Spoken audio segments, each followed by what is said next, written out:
continuar lendo em Mateus capítulo 24, versículo 3 a 5, diz assim: Tendo Jesus se assentado no Monte das Oliveiras, os discípulos dirigiram-se a ele, em particular, e disseram: Dize-nos quando acontecerão essas coisas? Estavam perguntando para Jesus.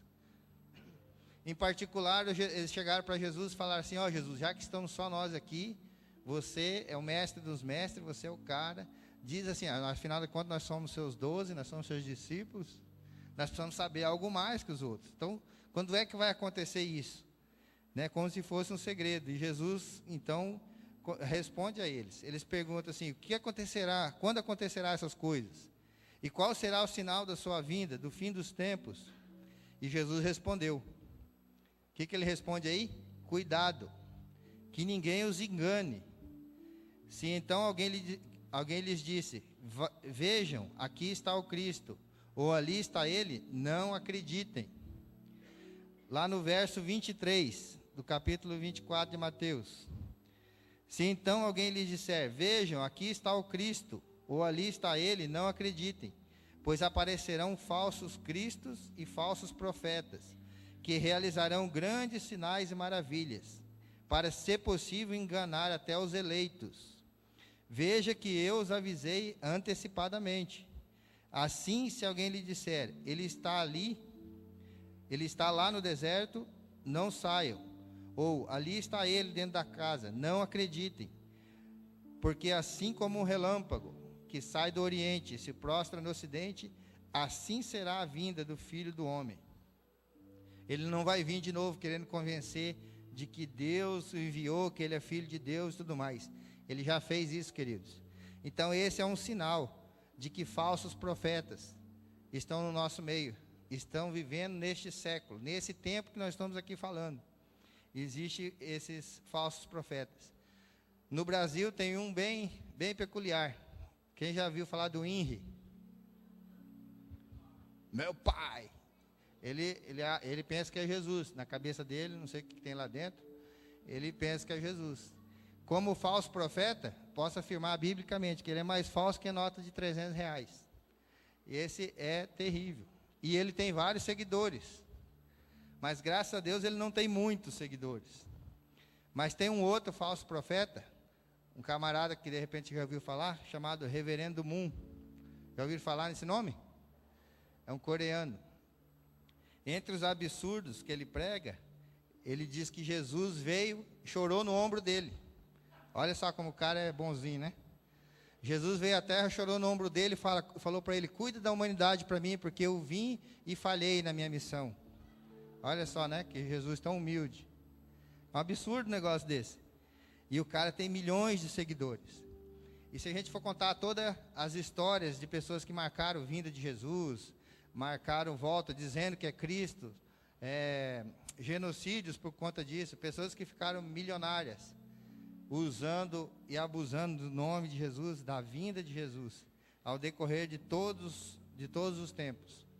Quando Jesus falou isso há mais de 2000 anos atrás, para alertar os discípulos, e ele está dizendo ali: vejam que eu os avisei antecipadamente, para a gente prestar atenção nessas coisas. E olha só, queridos, nos últimos 110 anos, desses 2000 e poucos anos que Jesus falou, nos últimos 110 anos, 1.100 homens diferentes falaram que era Jesus, que estava voltando pela segunda vez. Então, no nosso tempo não vai ser diferente. Este é um sinal. E nos últimos 100 e poucos anos, isso se aumentou e muito, sobre essa segunda vinda. Então, não se engane. Isso é um dos sinais, os falsos profetas. Um outro sinal, no versículo 6, está dizendo assim, Mateus 24, verso 6. Vocês ouvirão falar de guerras e rumores de guerras, mas não tenha medo, é necessário que tais coisas aconteçam, mas ainda não é o fim. Alguém já ouviu falar em rumores de guerra? Sabe de alguma guerra que está acontecendo nesse exato momento no nosso planeta? Alguém sabe, não? Nós contribuímos com a Síria há poucos dias atrás, com algumas famílias, para ajudá-los com mantimento, com comidas, por conta de uma guerra que está acontecendo lá. Mas sempre houve guerras. E nesses últimos tempos, no final desses séculos, a Cruz Vermelha tem um dado de mais de 100 milhões de pessoas mortas nas últimas guerras. 100 milhões de pessoas. É muita gente. Quando Jesus falou e trouxe essa palavra de cuidado aqui, para a gente não se enganar, havia no mundo da época 250 milhões de pessoas, em todo o planeta, era a estimativa que tinha. E você pensa bem, se fosse essas guerras naquele tempo, teria exterminado a humanidade. 100 milhões só nos últimos tempos, só no começo, no século XX, que teve Primeira e Segunda Guerra Mundial, e agora, começo do século XXI, continuamos em guerra. Isso é um sinal do fim dos tempos, que Jesus está voltando. Verso 7 do mesmo capítulo diz assim, é outro sinal: nação se levantará contra nação, e reino contra reino. Haverá fomes e terremotos em vários lugares. Nós trabalhamos num projeto Maná. Nós temos famílias em Foz do Iguaçu que passam fome, num país que é o celeiro do mundo. Tem gente que passa fome nesse lugar. Mas tem países inteiros passando fome. Você conhece algum? Cadê nossos líderes de célula e seus países respectivos? A minha célula chama-se Índia. Tem muita gente passando fome naqueles países da Ásia. Naquele país da Ásia, em várias cidades. Então, queridos, fome, terremotos. Terremotos virou uma coisa bem comum no nosso tempo. E eu peguei alguns dados que diz assim que no ano 1000 ao ano de 1800 foi registrado 21 terremotos. Terremoto desses de abalar tudo, desses grandes proporções. Mais de 6, 7 graus na escala Richter. Então, assim, em 800 anos houve registro de 21 terremotos. Aí depois, no ano de 1800 a 1900, em apenas 100 anos, houve 18 desses terremotos. Aumentou o número. De 1900 a 1950, e então apenas 50 anos, foi registrado 33 desses terríveis terremotos.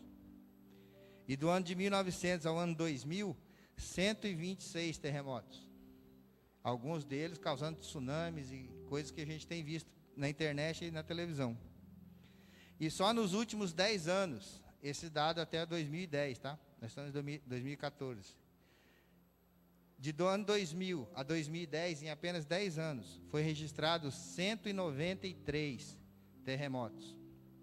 Alguns aqui no Brasil, não de grande proporção, mas bem próximo da gente aqui, que as cinzas vieram parar aqui na nossa cidade, que foi aqui no Chile, lembra? Foi ano passado, retrasado? Um terremoto terrível que aconteceu ali. E já refletiu algumas coisas aqui perto da gente. O que é isso, queridos? Sinais do fim dos tempos. A Bíblia está falando sobre isso. Está advertindo, diz o texto, que essas coisas aconteceriam. Fome e terremotos em vários lugares, em todo o planeta. Então, esse é mais um sinal. Outro sinal é a perseguição, queridos, dos cristãos verdadeiros. Nós temos o privilégio de morar num país que a gente pode prestar culto para o Senhor na sua casa, na sua rua, aonde você quiser. Fizemos essa reportagem aqui, não pedimos autorização nem para a prefeitura, nem para ninguém. Simplesmente saímos na rua e perguntamos abertamente. Nós temos essa liberdade. Mas existem muitas pessoas, muitos cristãos sendo mortos por conta da palavra de Deus, por confessar a Cristo. Exatamente nesse tempo que nós estamos vivendo. E também, em paralelo a isso, o esfriamento dos cristãos. Aqueles que apenas são convencidos de que precisam servir a Deus, começam a questionar e não se compromete e começam a deixar a sua fé esfriar. No versículo 8 está falando sobre isso. Tudo isso será o início das dores. Verso 8 do capítulo 24 de Mateus. Tudo isso será o início das dores. Então eles os entregarão para serem perseguidos e condenados à morte. E vocês serão odiados por todas as nações, por minha causa. Jesus está falando isso para os discípulos. Quem aqui é discípulo de Jesus? Aleluia. Então é com você mesmo. Naquele tempo, muitos ficarão escandalizados, trairão e odiarão uns aos outros. Isso não acontece hoje em dia, né? E numerosos falsos profetas, está dizendo de novo, surgirão e enganarão a muitos. Devido ao aumento da maldade, da violência, o amor de muitos se esfriará. Mas aquele que perseverar até o fim será salvo. Glória a Deus. Isso quer dizer, querido, que nós temos uma missão. Você precisa fazer parte dela. Não é a missão, apenas a missão ceifa, mas a missão de ser e fazer discípulo. Um outro sinal, e a gente tem visto isso, assistido de camarote, e alguns até aqui experimentaram. Epidemias, doenças e pragas, como o vírus HIV que surgiu, gripe suína, ninguém sabe de onde vem essas coisas. Não tem origem, simplesmente aparece. E Lucas capítulo 21, versículo 11 está falando sobre isso. E novamente falando dos terremotos. Haverá grandes terremotos, fomes e pestes em vários lugares, e acontecimentos terríveis, e grandes sinais provenientes do céu. Então está falando de pestes, e essas coisas desses vírus, né, essas gripes que não têm origem, doença da vaca doida aí, da vaca louca. Essas coisas, os cientistas com toda a tecnologia não conseguem descobrir qual que é a origem do negócio. Eles ficam assim, imaginando, tentando dar um chute, assim, né, da onde que veio. Mas não tem provas científicas, nada catalogado para dizer, ó, foi daqui, foi por conta disso. Simplesmente surge. Um outro sinal, queridos, posso continuar? Amém? Esse assunto dá para a gente varar à noite aqui, tá? Daniel capítulo 12, versículo 4. Diz assim: Tu, porém, Daniel, cerra as palavras e sela o livro. Até o fim do tempo, muitos correrão de uma parte para outra, e a ciência se multiplicará. Essa palavra, queridos, se você já tem a Bíblia cronológica, se você não tem, eu quero dar uma sugestão, compre uma Bíblia cronológica, em ordem cronológica. 2.500 e poucos anos foi dita essa palavra de Daniel. E até o século XIX, né, até o século XIX, o meio de transporte da vida de Daniel, do tempo de Daniel, até metade do século XIX era o mesmo. Toda a tecnologia que eu e você conhecemos surgiu há menos de 110, 120 anos. Os jovens acham que... Os jovens estavam falando com eles ontem, acham que eles são super modernos, que as coisas são super novas. Essas novidades é para todos, né? Quem tem mais de 70 anos, que está aqui na igreja, viu chegar no Brasil a televisão, por exemplo. Então, assim, tudo aquilo que é de modernidade apareceu nos últimos 150 anos, para a gente não errar. Só para você ter uma ideia, no ano de 1896,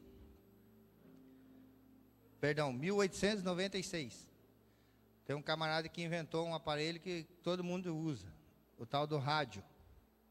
Né? Quem estudou eletrônica aqui sabe um pouco sobre o Marconi. Juntou um monte de peças lá, coisas que já tinham sido inventadas, e transformou no rádio. Isso aconteceu há 118 anos atrás. E aí a televisão, que é uma evolução do rádio, há apenas 91 anos atrás. As primeiras televisões, que era mais chiado e chuvisco do que outra coisa. Né? Hoje as televisões é impressionante. E no Brasil ela chegou nos anos 50. Então apenas 64, 65 anos atrás está esse meio de comunicação. A internet é algo que é assim poderosíssimo. Eu não sei quando que já chegou no Brasil, mas foi inventada nos anos 70, final dos anos 70, começo dos anos 80, que surgiu a internet. E era junto com o GPS para uso militar. Era algo exclusivo.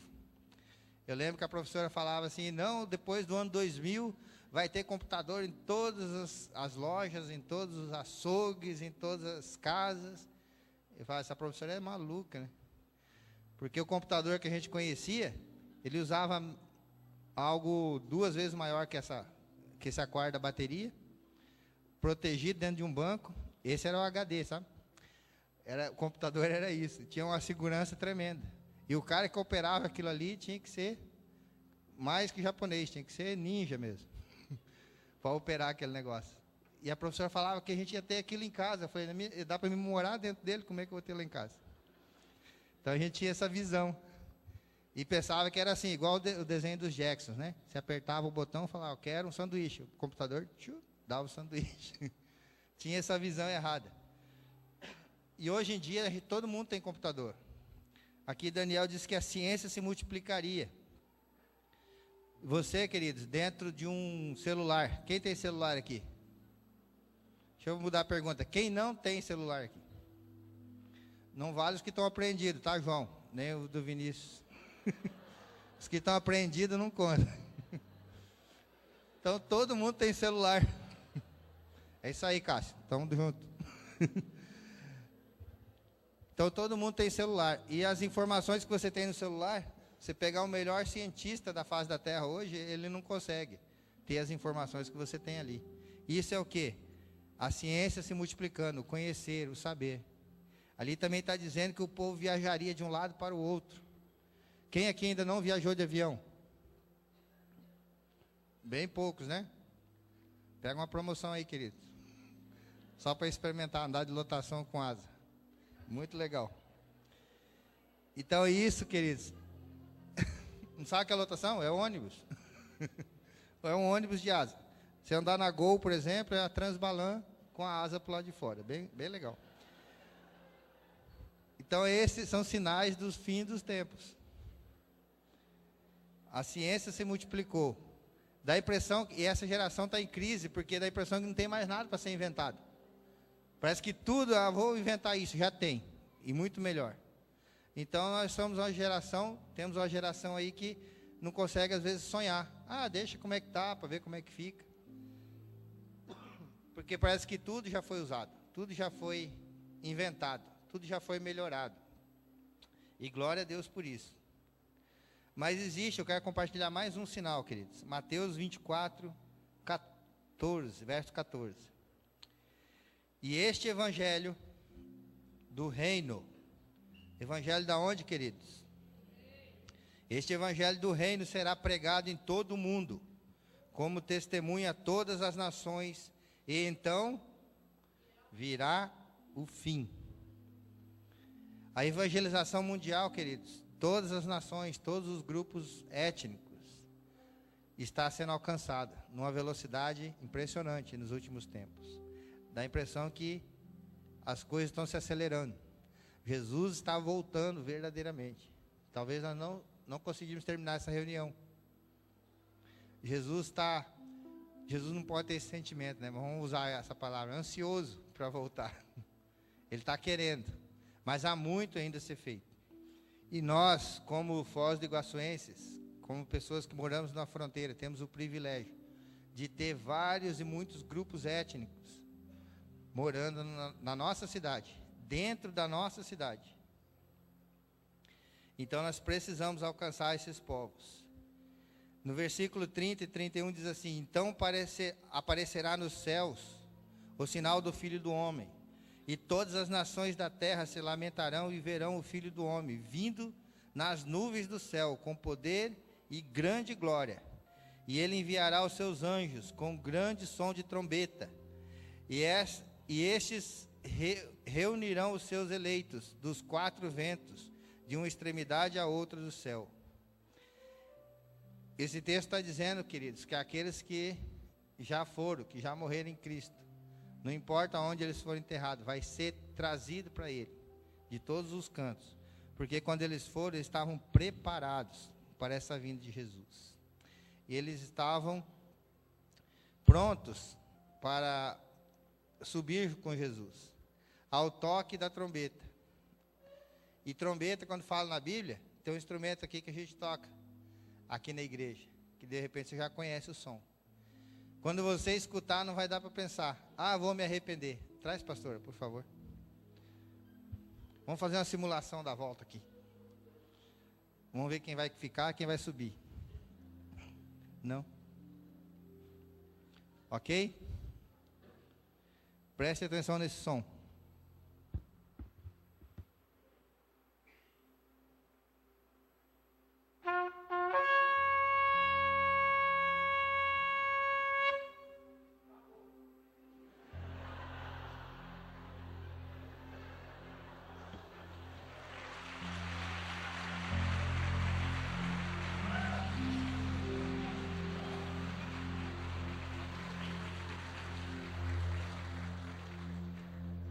Acenda para mim, Vilmar. Deixa eu ver quem ficou.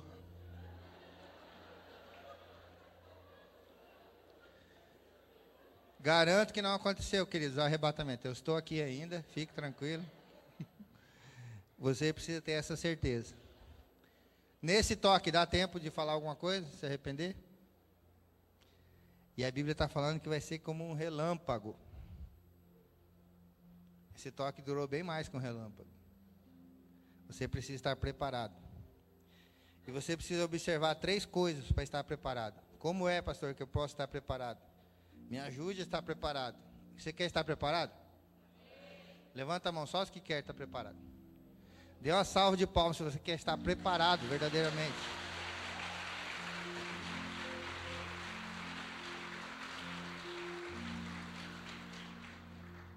Três coisas, bem rápido.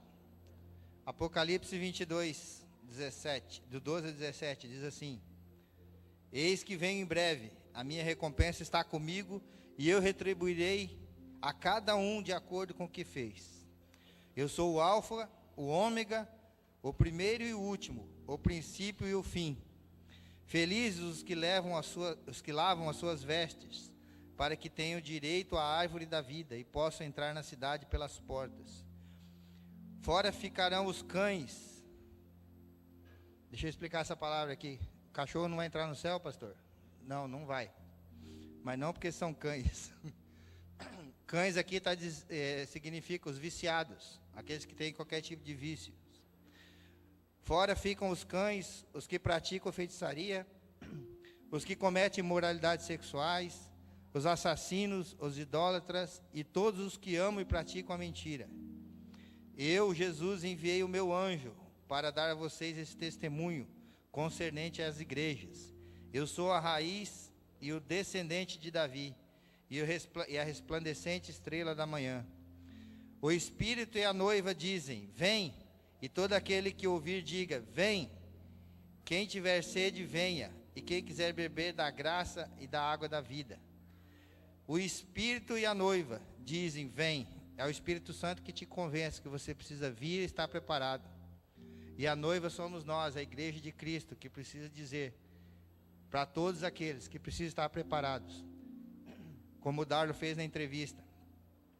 Então, queridos, nós precisamos beber dessa água, da graça, dessa vida, por meio do arrependimento dos nossos pecados, virar as costas para este mundo.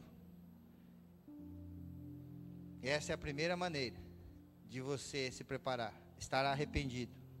A segunda maneira é viver em santidade.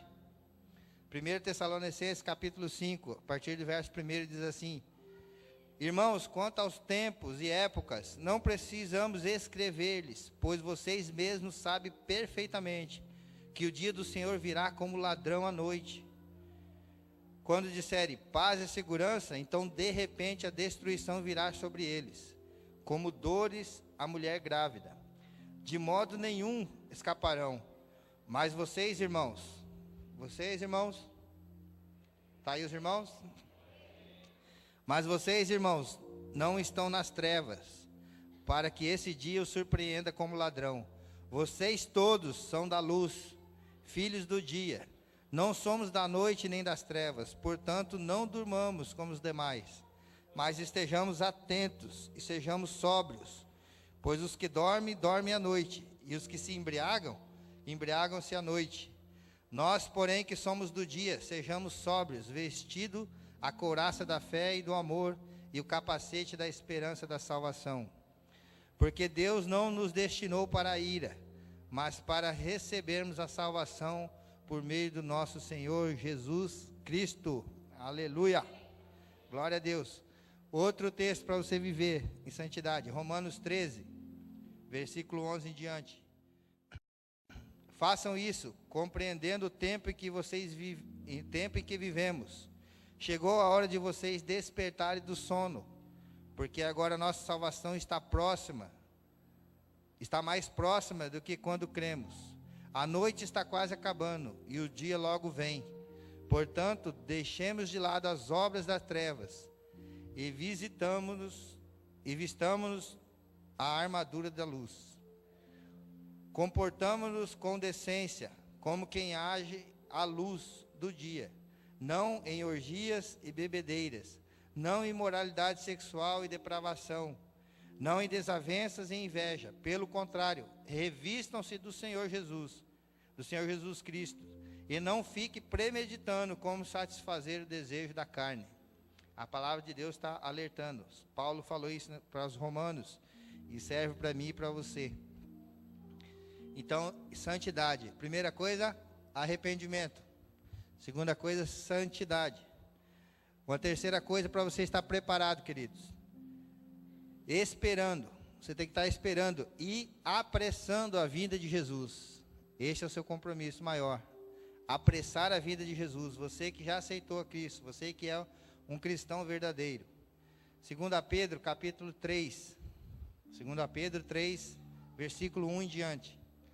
O texto diz assim: Amados, esta é agora a segunda carta que lhes escrevo.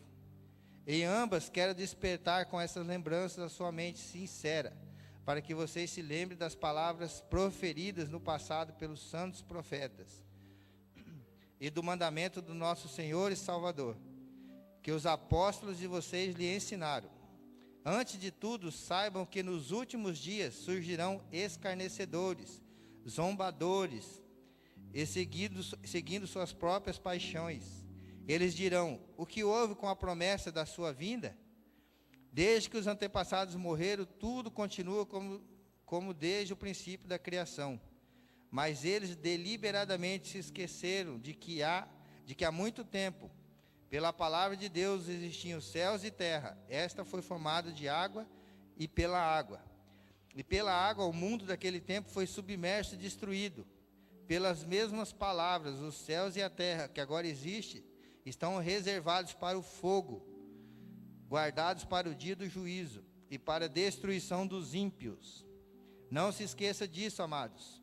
Para o Senhor um dia é como 1000 anos, e 1000 anos como um dia. O Senhor não demora em cumprir suas promessas, como julgam alguns. Pelo contrário, Ele é paciente com vocês, não querendo que ninguém pereça, mas que todos cheguem ao arrependimento. O dia do Senhor, porém, virá como um ladrão. Os céus desaparecerão com um grande estrondo, os elementos serão desfeitos pelo calor, e a terra e tudo que nela há será desnudada. Visto que tudo será assim desfeito, que tipo de pessoa é necessário que vocês sejam? Vivam de maneira santa e piedosa, esperando o dia de Deus, apressando a sua vinda. Naqueles dias os céus serão desfeitos pelo fogo, e os elementos se derreterão pelo calor. Todavia, de acordo com as suas promessas, esperamos novos céus e nova terra, onde habita a justiça. Portanto, amados, enquanto espera estas coisas, empenhem-se em serem encontrados por Ele em paz, imaculados e inculpáveis. Amém, queridos?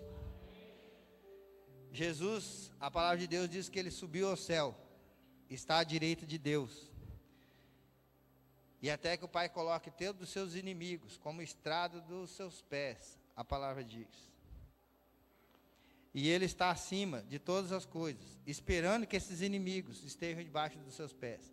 Jesus conquistou tudo na cruz, querido, para que eu e você, para que nós, como igreja de Cristo, recuperássemos a autoridade sobre esta terra e pudéssemos verdadeiramente cumprir com aquele primeiro propósito do Senhor, de levar o homem a Deus. Romanos 16, verso 20 fala: em breve o Deus de paz esmagará Satanás debaixo dos pés de vocês. De vocês quem? De vocês, igreja.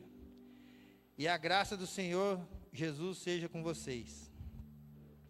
Ele espera, queridos, pela igreja. Então, algo assim, deixa eu tentar explicar. Traz uma cadeira aqui para mim, por favor, Patrick. A Bíblia diz que Jesus está à direita de Deus, no trono. Obrigado. Aqui está o trono, aqui está Jesus. À direita de Deus. Acho que Deus não é canhoto, né? Deve ser esse lado. À direita de Deus. Ele conquistou tudo. Fez tudo para que eu e você pudéssemos realizar essa obra. E Ele está à direita, esperando para voltar. Esperando que as coisas aconteçam. E Ele deu uma ordem para nós. Ide por todo mundo, pregar o evangelho, fazei. Da onde? De todas as nações. E aí, com essa autoridade, eu e você, a igreja, você que faz parte da igreja, estamos também no trono, aqui embaixo nessa terra. Estamos aqui para reinar, uma nação de reis e sacerdotes, para dominar essa terra e para conquistar aqueles, explicar para aqueles que Jesus está voltando. E o que precisa de todos esses sinais para Jesus voltar? O texto está dizendo que todos conheçam a palavra, que todos conheçam e aceitem esse Jesus. Mas nós como igreja estamos aqui, Jesus, volta logo, Senhor, está difícil, aqui está ruim, nós vamos ser perseguidos, aqui tem muita doença, aqui tem muito perigo, a gente vive trancado nas casas, tem alarme nos carros, está cada vez pior a questão da segurança. A maldade se aumentaria, estava escrito, ele avisou, eu já avisei isso para vocês. E nós como igreja estamos sentados aqui querendo que ele volte. E Jesus está lá em cima, no trono dele, dizendo, filhos, eu quero voltar, eu já queria ter voltado, mas se eu voltar agora, há milhões que vão perecer. Se eu voltar hoje, há milhões que vão para o inferno, porque ainda não ouviram falar da minha palavra. E essa é a missão que eu dei para vocês. Está um esperando pelo outro. E quem que está errado nessa história, queridos? Jesus está à direita de Deus, Ele cumpriu tudo. Ele fez o sacrifício perfeito. E nós estamos no trono aqui embaixo, reinando. Às vezes reinando, olhando para o nosso próprio umbigo. Querendo estabelecer o nosso reino. E nós como igrejas não estamos cumprindo o papel. Há muita gente nessa cidade, há muita gente nessa fronteira. Há muita gente nessa nação, há muita gente nesse mundo, precisando ouvir que esse Jesus salva. Nós tivemos a graça de Deus sobre a nossa vida do Darlo, que foi fazer uma reportagem junto com a sua equipe, e uma pessoa entendeu isso, ouviu do amor de Jesus e veio. E essa uma vale mais que o mundo inteiro, a Bíblia fala. E se todos nós nos comprometermos e ganhar, de mostrar esse Jesus para mais um, e mais um, e mais um, e ensinar, e fazer ele se tornar discípulo, e esse entendimento todo que nós temos, cair no nosso coração, a ponto de multiplicar essa palavra para outros. Como chegaremos diante do Senhor? No dia que nos apresentarmos, como Jesus fez, falou, está aqui, Senhor, todos aqueles que o Senhor não me deu, não perdi nenhum. De repente você pode chegar diante do Senhor e falar, graças a Deus, obrigado, Senhor, eu me salvei, estou aqui. E quem mais você trouxe? Não, me salvei. Se a gente está vivendo o evangelho egoísta, corre o risco dele falar assim, apartai-vos de mim que eu não te conheço. A palavra diz isso. Ele não vai considerar seus lindos olhos verdes, seu cabelo bem arrumado, tudo aquilo que você fez e é. Às vezes queremos impressionar a Deus com nossos dons, com nossos talentos. E nossos dons, nossos talentos não impressionam a Deus, porque foi Ele que nos deu. Ele falou, filho, eu já te dei isso não quer dizer nada. Aliás, você não usa nem 10% daquilo que eu te dei. É igual você ter um celular de última geração. Mal você sabe ligar com ele, ele faz tanta coisa que você nem imagina. Você apresenta para o fabricante, olha que maravilha, ele manda mensagem, ele entra no WhatsApp, ele corta batata, leva as crianças para a escola, ele faz tanta coisa. Aí o dono fala, não, mas ele faz muito mais coisas, você nem imagina o que ele faz. Quando apresentamos as coisas que nós fazemos diante de Deus. Ele olha dessa maneira. Mas Ele quer que eu e você tenhamos uma vida de santidade, de arrependimento, e que eu e você, como igreja, possamos apressar a vinda de Jesus para este tempo,